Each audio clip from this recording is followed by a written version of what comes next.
Pathophysiology, signs and symptoms, evaluation, management, complications, then differential diagnosis, and finally, references. So we start by looking at the kidney structure and function. Grossly, the kidney is made up of the cortex, the medulla, and the pelvis. The cortex is the outer portion, medulla being the middle, and pelvis is the inner. The functional and structural unit of the kidney is the nephron, which is made up of the glomerulus and renal tubule. Nephritis is simply an inflammatory condition of the nephron. We have two types, that's glomerulonephritis and tubulointerstitial nephritis. So the glomerulonephritis is limited to or predominantly involve the glomerulus, and the tubulointerstitial nephritis, that is limited to or predominantly involve the tubulointerstitium. So injury to the glomerulus gives a distinctive histopathological feature. A specific histopathological disease produces a characteristic clinical syndrome, but we should note that two or more histopathological disease can produce the same clinical syndrome, just like we'll see later on with nephrotic. Dr. Rahima, sorry, if you could kindly speak up. A lot of people are putting messages asking you to speak a bit loud because they can't hear you. Thank you. Okay, boss. So these are the various clinical syndromes that can present. We have asymptomatic proteinuria, nephrotic syndrome, asymptomatic hematuria, recurrent gross hematuria, nephritic syndrome, and rapidly progressive nephritis. And these are the various histopathological diseases that can produce the clinical syndromes we mentioned. So now we move on to the topic of today, nephrotic syndrome, being one of the clinical syndromes. So nephrotic syndrome is defined as a triad of proteinuria that is greater than or equal to 3.5 grams per day, hypoalbuminemia, that's serum albumin levels less than 3 grams per deciliter, and generalized edema. Often there's associated hypercholesterolemia, but not in all cases of nephrotic syndrome. So nephrotic range proteinuria is a daily loss of 3.5 grams or more of urine protein, or the presence of 3,500 milligrams of protein per gram of urine creatinine, that is in a 24-hour urine collection. Epidemiology. Nephrotic syndrome affects adults and children of both sexes and of any race. Adult incidence of primary nephrotic syndrome each year is like 3 out of every 100,000 individuals. It is more commoner in males than in females. Focal segmental glomerulosclerosis is the most common nephrotic syndrome in the African American population. Membranous nephropathy is the most common in the adult Caucasian. However, diabetic nephropathy is the most common cause of adult nephrotic syndrome generally. This was a data that was gotten from Information Management System of Upper West Region for the year 2020 and 2021. In the year 2020, out of a total of 120 kidney-related diseases, 5 of them turned out to be nephrotic. For 2021, out of a total of 133, 13 were nephrotic, and this was on the OPD level. For the inpatient level, in the year 2020, out of a total of 58, 2 were nephrotic, and 2021, out of a total of 79 kidney-related problems, 6 were nephrotic. So although nephrotic syndrome have a good prognosis, it can be associated with significant morbidity and mortality, especially in those who develop complications. So causes of nephrotic syndrome. We have primary causes and secondary causes. Primary causes, these are the causes that are specific to the kidney. So these include focal segmental glomerulosclerosis, membranous glomerulopathy, minimal change disease, membranous proliferative glomerulonephritis. So with the secondary causes, these are causes that are not specific to the kidney, but indirectly causes glomerular injury. So we have systemic diseases like the SLE, infections like HIV, hepatitis B virus, hepatitis C virus. We have some drugs, some NSAIDs, captopril, tolbutamide, Toxins are also known to cause secondary nephrotic syndrome, then tumors as well. 90% of cases of nephrotic syndrome in adults is caused by minimal chain disease, diabetic nephropathy, focal segmental glomerulosclerosis, membranous glomerulopathy, and the others as well. We have other causes of nephrotic syndrome, these particularly in the pediatric population. We have congenital infections like the torches.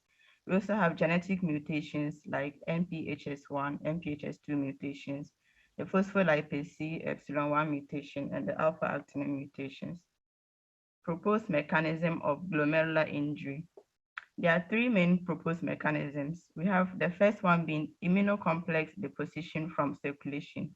That's deposition of antigen antibody complexes on the glomerulus, causing the glomerular injury.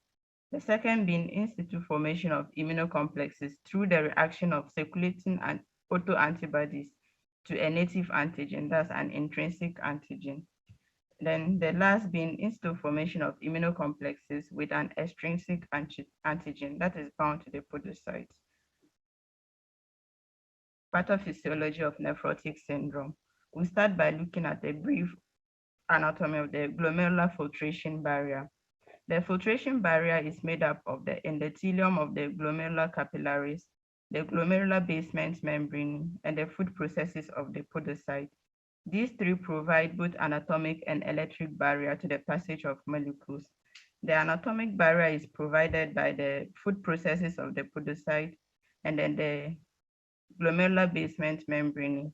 The electric barrier is provided by the negatively charged glycocalyx that is covering the endothelium and the negatively charged heparin sulfate proteoglycan that covers the glomerular basement membrane and then the food processes as well.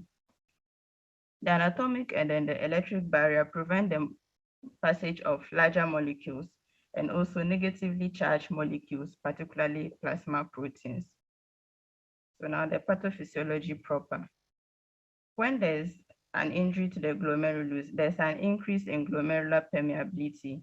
So with the increase in glomerular permeability, we have the passage of plasma proteins, particularly albumin. So this comes in with the protein urea, and then the passage of the albumin will lead to the hypoalbuminemia. Now with hypoalbuminemia, there's decrease in plasma oncotic pressure, and this will lead to the movement of fluid from the vascular space into the interstitium, and this leads to the edema. With the hypercholesterolemia, not only albumin is lost when there's the glomerular injury, we also have the loss of other molecules like the lipoprotein lipase. So with this, once it's lost, the catabolism of cholesterol will be impaired, and this can lead to the hypercholesterolemia. Also with the hypercholesterolemia, when the albumin is lost, the liver compensates by increasing synthesis of albumin, and in the process, there's increased synthesis of cholesterol as well. So this can also lead to the hypercholesterolemia. Okay, I've talked about this.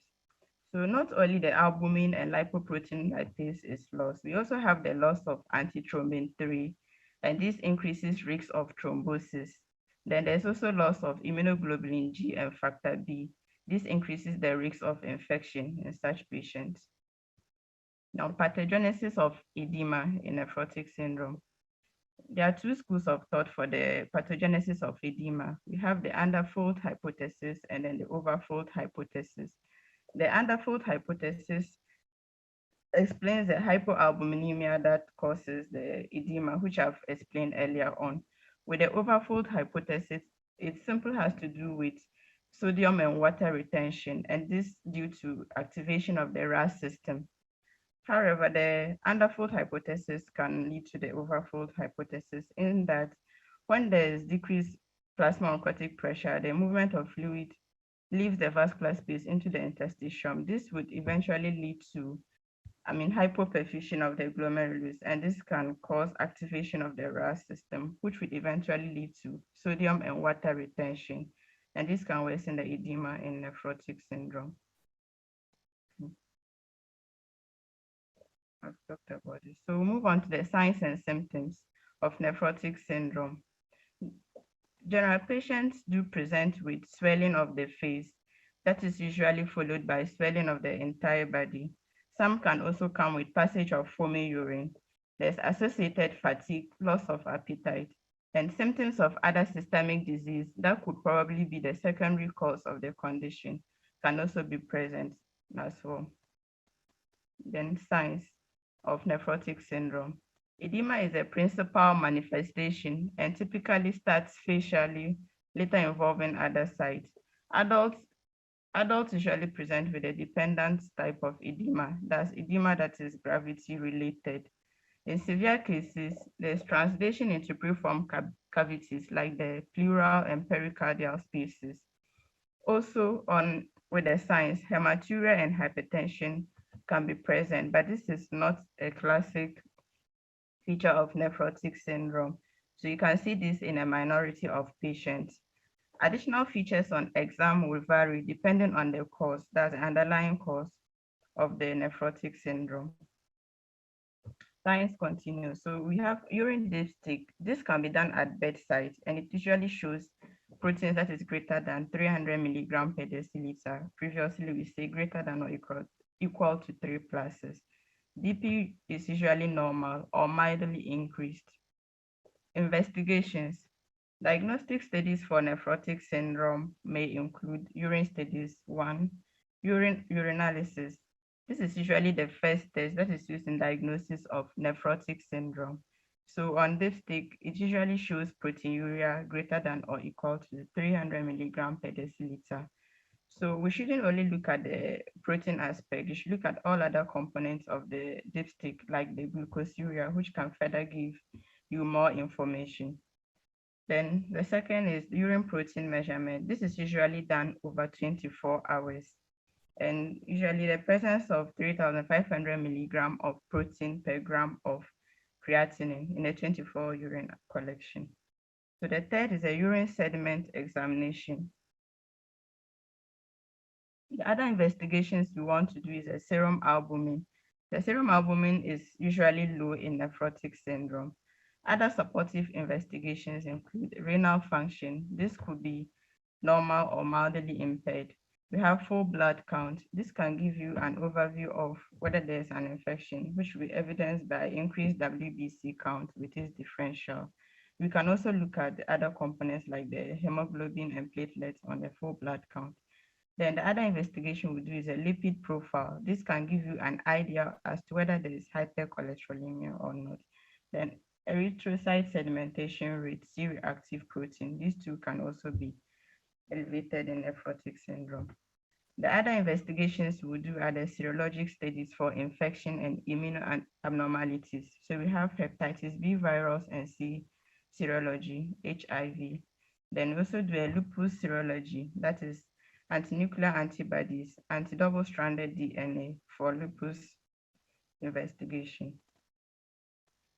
You should know that testing for anti-neutrophil cytoplasmic antibodies is not indicated in a typical nephrotic syndrome because it is associated with rapidly progressive glomerulonephritis, which presents with a nephritic picture rather than that typical of nephrotic. The same applies for anti-streptolysin O. The next investigation result is a renal biopsy, but renal biopsy is indicated for adult nephrotic syndrome of unknown origin. If the nephrotic syndrome is of a known origin, of course, tackling the underlying cause will be the definitive management. So in that case, a biopsy may not be needed. The last but not the least investigation we want to do is a renal ultrasonography. So this can further give us an overview of the patient as to whether the patient even have 2 kidneys or 1 kidney. The presence of a single kidney predisposes the person to developing focal segmental glomerulosclerosis, and also a single kidney is a relative contraindication to renal biopsy. So management of nephrotic syndrome. So with the management, you start with your history. So you need to take a detailed and comprehensive history. The symptoms we already mentioned above can be captured in the history. Then your physical examination, where you can pick up the signs mentioned earlier on. Then investigations, just like we talked about. Then finally, your treatment. Treatment of nephrotic syndrome usually involves a multidisciplinary approach manner. So you have to involve other groups of people like the dietitians together with the physician for a definitive management. So it is divided into supportive and then immunosuppressive therapy. So with a supportive therapy, we are usually aiming at four main targets. So first, we want to reduce edema. So we reduce edema by using loop diuretics like furosemide. The dose usually is 1 milligram per kg per day. We also decrease sodium intake to 2 grams or less in a day, then fluid restriction to 1 liter a day. So whilst we are reducing edema, we should be weighing the patient on a daily basis. Our target is usually 0.5 to 1 kilogram loss per day.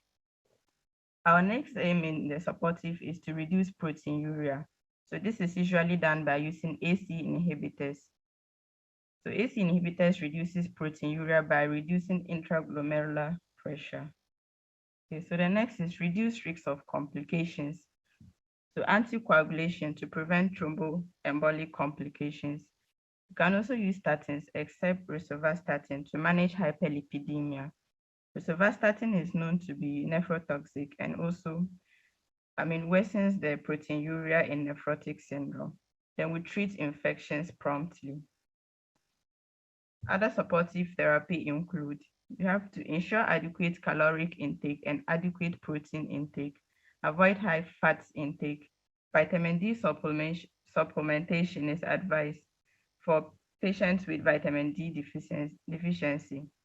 Then albumin infusion and BP control. So finally, we treat the underlying cause, and that is the definitive management of the condition. So we have to find and treat underlying infections, malignancies, or systemic disease. We'll stop causative drugs if that is known to be the cause. Then we should know that some primary causes respond to specific therapies. So now we'll look at the various primary causes and then their specific therapies. That's with the immunosuppressive therapy. We start with minimal change disease. Minimal change disease is also known as the Nails disease. It's Nails because the glomerular size and then the architecture are usually normal by light microscopy. However, electron microscopy reveals characteristic diffuse effacement of the food processes. Okay.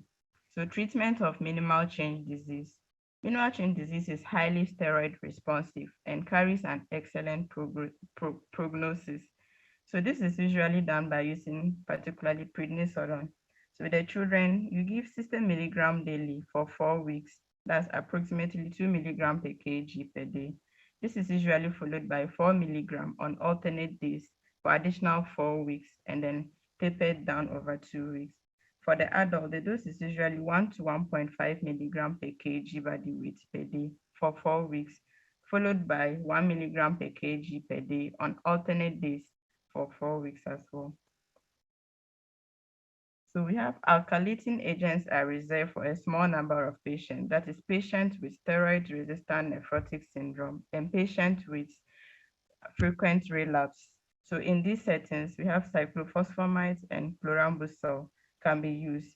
But whilst we are using, we should also look out for the side effects as well, because they come with their side effects and we should manage appropriately. Cytotoxic agents may also induce remission in occasional steroid-resistant cases, but this also comes with their side effects as well. And as clinicians, we should weigh the benefits against the risks before we choose. So cyclosporin induces remission in 60 to 80% of patients. So long-term renal and patient survival is excellent in minimal change disease. The next we look at is diabetic nephropathy. So with diabetic nephropathy, this being the commonest cause of adult nephrotic syndrome, the definitive management is aiming at a good sugar control, but we shouldn't also forget to seek for ophthalmology consultation for such patients, and that they may also have retinopathy as well. The next is focal segmental glomerulosclerosis. This accounts for 1/3 of cases of nephrotic syndrome in adults and one half of cases of nephrotic syndrome in the blacks. So the treatment, spontaneous remission of primary focal segmental glomerulosclerosis is rare. the renal prognosis is also relatively poor. So corticosteroids should be the first line agent with cyclophosphamide or cyclosporin as backup for steroid resistant cases. Then mycophenolate and rituximab have also been used in treating focal segmental glomerulosclerosis. The next is membranous glomerulopathy. This is the leading cause of idiopathic nephrotic syndrome in the adult Caucasian patient. It is rare in children, however. For idiopathic membranous nephropathy, prednisolone along with chlorambucil or cyclophosphamide remains important for treatment. Other agents like the cyclosporin, synthetic corticotropin, and rituximab can be used. Complications of nephrotic syndrome. So we have disease-related complications. The first being hypovolemia.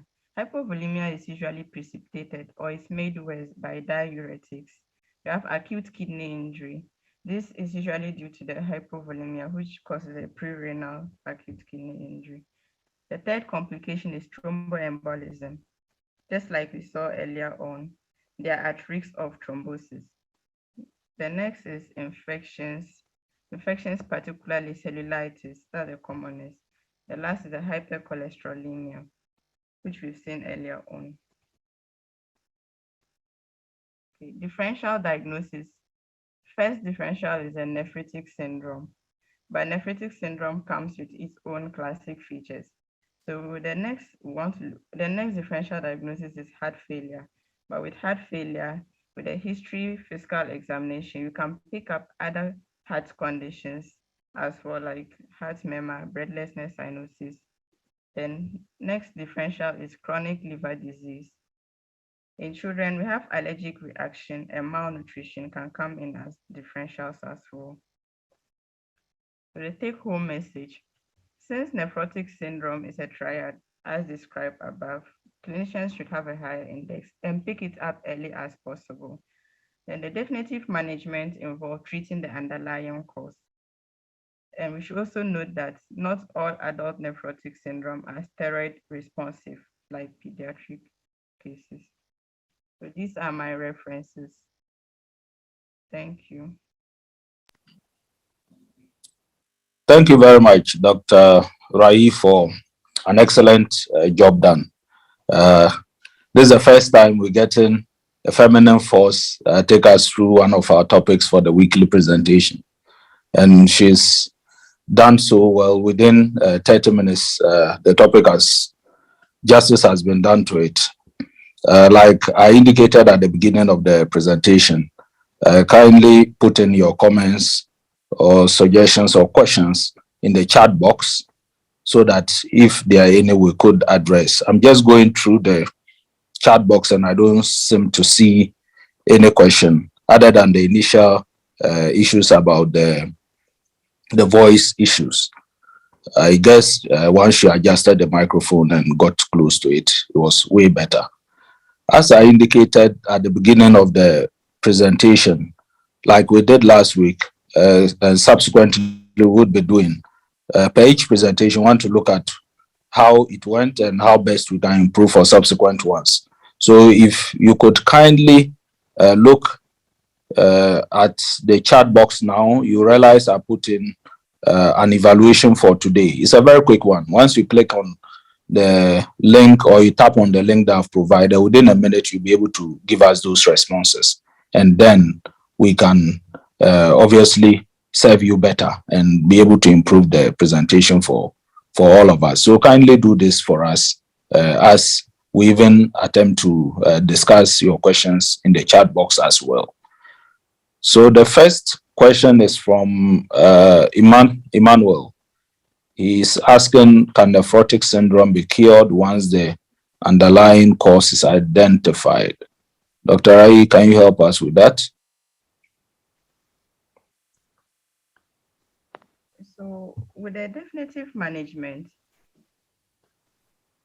once the underlying cause is identified, like patients do come with relapses, but once you manage it appropriately, relapse can be reduced as well with the immunosuppressive agents. But as to whether it can be totally cured, I'm not quite sure about that. Yeah. So for adults, or nephrotic syndrome in adults, unlike children, where it's due to the Nails disease and could completely resolve. For adults, most of the times, if you're able to get the underlying cause, like you have noticed or noted from the list of various secondary causes or even primary causes of nephrotic syndrome, uh, most of the times it's either you are ended up with, if it's a primary cause, either the steroids or the alkylating agents. But if it's a secondary cause, then obviously you have to manage the underlying disease. And so treating the underlying disease, whether it is curative to treat the underlying disease or not, as in the case of maybe someone got a nephrotic syndrome from malaria, the malaria could be completely treated, and once the nephrotic syndrome resolves, we will usually follow up. So back at the kidney unit in Kolebu, all those who have nephrotic syndrome, we will follow them up. There's a special clinic for them, which used to be on Friday. I don't know if they have changed it. And there was this project that we're doing on the H3 Africa project. So all of them did get a biopsy when they were stable, to be able to get the underlying cause.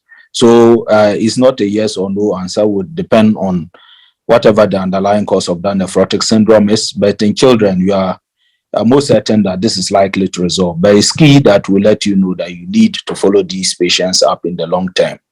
The second one does ask this from Buffers. Buffers is saying that why edema starts mostly from the face. Dr. Ai, can you help us with that? Okay, so when there's fluid retention, usually the edema starts from areas of, was the term I can't really get, but it is said Yeah, that the periorbital area is the region of, is it weakness or something? yeah. So more of loose tissue and areas of less resistance than also. So Yeah. once that happens, you have most of the times the face getting involved in that. Yeah, thanks. Then D sent a question asking that, can you please clarify the difference between nephrotic and nephritic syndrome?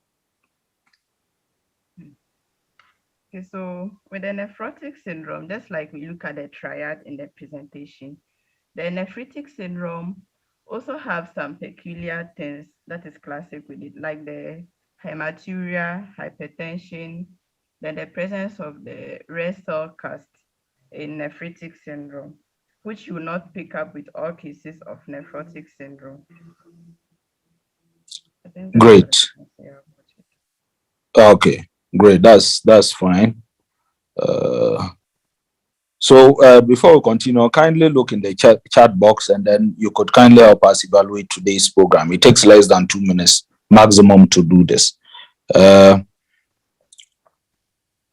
then I think we did talk about this question with regards to the hematuria being the predominant one in nephritic syndrome rather than the proteinuria in nephrotic syndrome.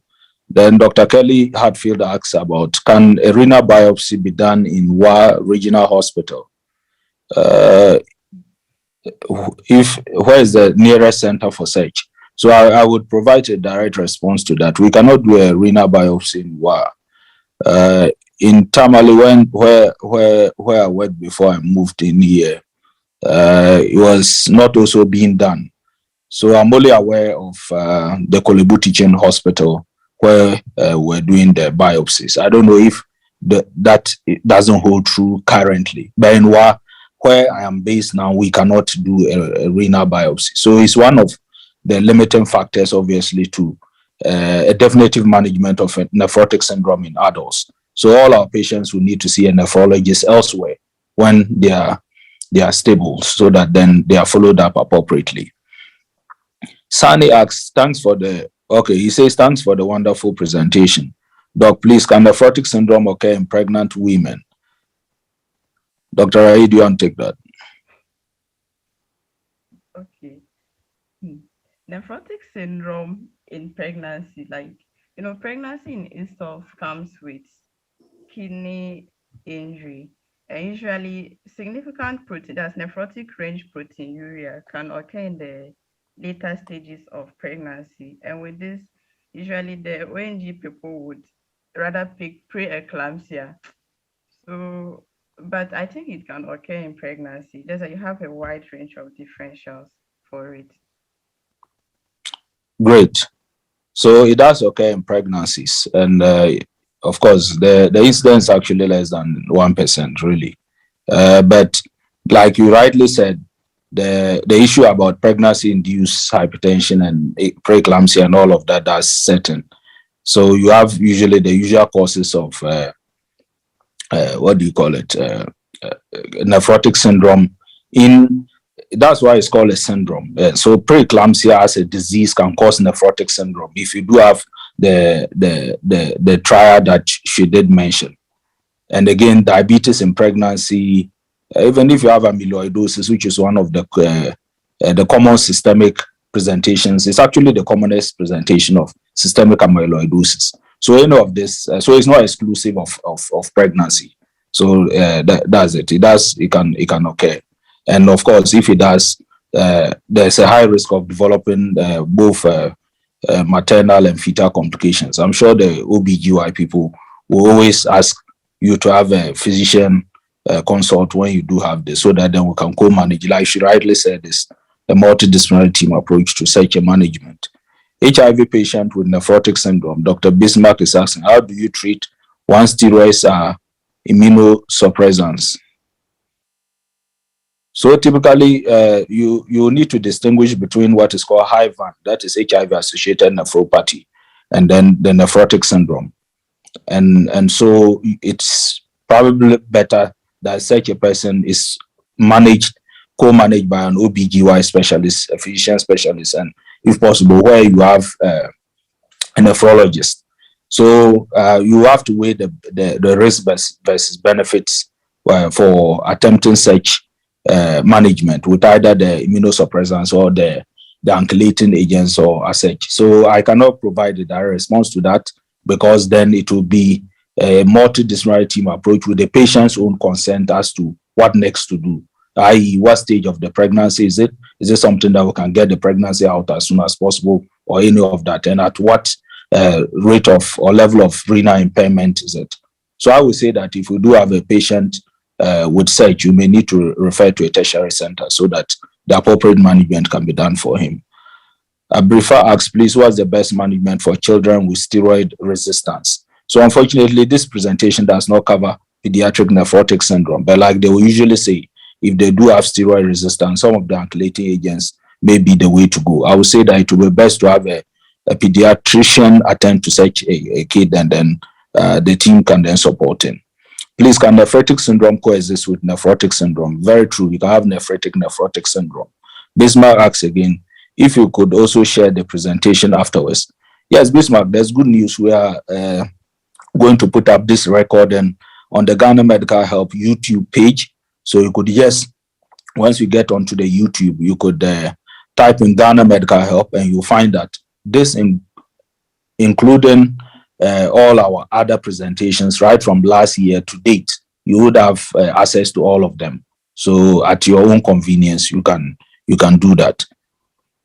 Then why does cholesterol increase when the liver is producing more proteins? So I don't get the genesis of that question, but we could say that usually in the nephrotic syndrome, like we said, they lose proteins, and usually the liver, of course, once you are losing proteins, it will try to make up for the protein loss by increased albumin synthesis and all of that. But this overwhelming loss of protein is a massive proteinuria, is that also? That's okay. And like we said, hypercholesterolemia obviously is one of the things that you can pick up, but it's not like essentially in the triad of the nephrotic syndrome. Then Christina did say thank you. Then the ACE do not take into consideration the BP of the patient. It does take into the consideration the BP of the patient, and it also does take into consideration the potassium levels of the patient. Thank you, Samson. And then Abdul said, Doc, how different is nephrotic syndrome from nephritic in terms of management? I think the first part is answered, the difference between nephrotic and nephritic. But in terms of the management, obviously, like she said, you have supportive and definitive management. And definitely, if you pick up the cause of the nephrotic syndrome, you need to look at treating the underlying cause. For nephritic syndrome, those are the glomerulopathies. And definitely, you need to be able to say which specific one it is because the treatment is different. So the key to it is to find out what the underlying diagnosis is and then be able to manage appropriately. So it is not an umbrella term for all of the nephritic syndrome management or the nephrotic syndrome. That is why it's called a syndrome anyway, constellation of things. Then what type of edema? Is it pitting or non-pitting and why? Typically it's a pitting edema. Of course, if it's long-standing, it can become non-pitting. The pitting because you don't have any proteins and it's due to a lot of lower tissue oncotic pressure. And so you have a pitting edema. Patrick, please, how long do we treat steroid-dependent nephrotic syndrome? I really don't know the duration of treatment. It depends on the patient's response to the treatment. Abdul Salam says, thanks for the presentation. There's superiority of cholesterol measurement over protein with regards to monitoring resolution of nephrotic syndrome. So usually with the resolution, obviously we'll look at how much of the proteinuria is getting resolved.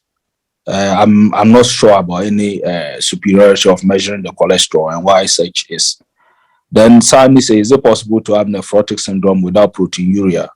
It is not in the triad, and so you can have that in certain diseases. Typically, those that tend to present with that, a lot of them rather fall into what we call the nephrotic syndrome, and they come with high BPs as well. So it's possible, but it's more tipping towards the overlap between nephritic and nephrotic. Our ACE inhibitor, Dr. Linda Dunlad said, our ACE inhibitor and ARB is given to normotensive patient with nephrotic syndrome. Yes, so you can do that. The key thing to be the ACE in this or ARBs or the RAS system blockers that are given is merely not to control hypertension. In this case, it is rather for the proteinuria. And if you have a normal blood pressure, will give you rather the difficulty is those who are on the lower side of the BPs. But if you are normotensive, obviously, we'll give you the ACE inhibitor, but we'll monitor your blood pressure appropriately. That is the last question I see in the chat box. If there are any more, we could take as well. I would put in again in the chat box the request for us to fill in our very quick questionnaire, which takes about just a minute to less than 2 minutes max. Please do this so that it helps us to improve upon the presentations. So whilst I wait for any more questions, if you do have any question, you could put up your hand or put it in the chat box and we'll address this. Please remember to provide responses to our evaluation of today's presentation on nephrotic syndrome. It would help us in subsequent presentations. Dr. Emmanuel, your hand is up. I've asked you to unmute yourself. If you could go ahead with your comment. Yeah, good afternoon, everybody. That was an excellent presentation. My question is, how will you win somebody who is suffering from steroid-sensitive nephrotic syndrome, considering the effect they have on the immune system? How will you win somebody of it, especially the pediatric population? Great. Dr. Rai, do you want to take that? Okay, so just like I mentioned earlier on with the management of the minimal change disease, which is more common in the pediatric population. So with the children, you usually give a 60 milligram daily for 4 weeks, and then you follow it with 40 milligram on alternate days for 4 weeks, and then you taper it down over 2 weeks. You just don't stop abruptly. So you taper it down over 2 weeks based on the clinical response of the child. Great. So obviously, anytime you're going to take off steroids, you need to taper down. And like you can see in the children, you see as she has indicated. Thank you, Ima, for your contribution. I would wish to kindly employ on us to present to provide the responses for the evaluation. we see only 15 responses. We have almost 60 people on the chat today. This does help us to evaluate what we are doing. If you don't, how do we know we are doing better? How do we know we are not tackling something that we should look at? Like I just said, the reason we are putting up the presentations on the YouTube for you to assess is because of the responses we got from the survey we just did. So I would say it's just about a minute. Just tap on it. You'll be able to provide these. It's yes or no responses for them, most of them. So out of 60 people, we have only 15 people providing responses to our survey for today's presentation. I would plead with you to kindly do this so that then we know what we have done and whether it did tackle your issues about nephrotic syndrome in the adult population. Thank you. Dr. Michael has a question. I've asked you to unmute yourself. Dr. Michael, if you can go ahead.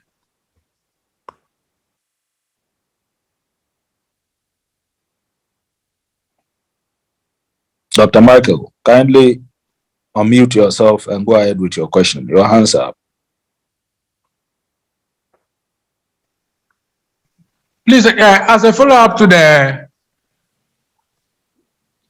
response to the question, which was asked earlier on about the dosage or the tapering down of the prednisone, the steroid.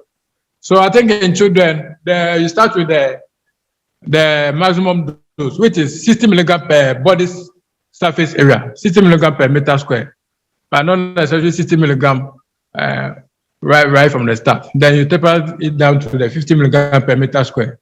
So it's not necessarily 60 milligrams start. So the body surface area is very important because sometimes children, depending on the age, may even start at 40 milligram of prednisolone instead of the 60 milligram. Great. Thank you very much for that response. I think it helps us to put things in perspective. Thank you. Any more, please?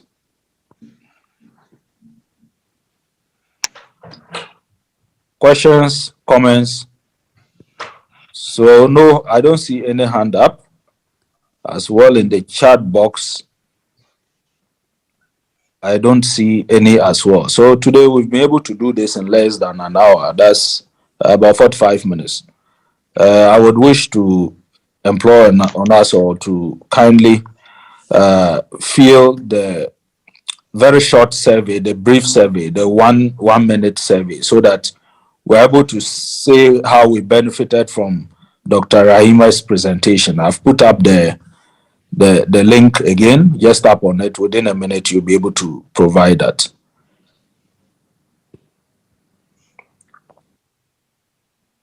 Dr. Kelly says, great presentation. Thank you. Thank you, Dr. Kelly, and all of Ghana Medical Help for providing us with this opportunity.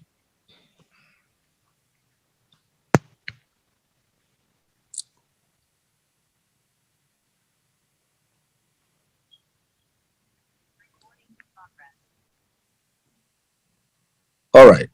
So in the absence of any questions and no messages in the chat box, we would wish to bring the session to a close. Next week, Thursday, same time, we would have another presentation. We'll put up the adverts in the various on the various platforms like you did see to join.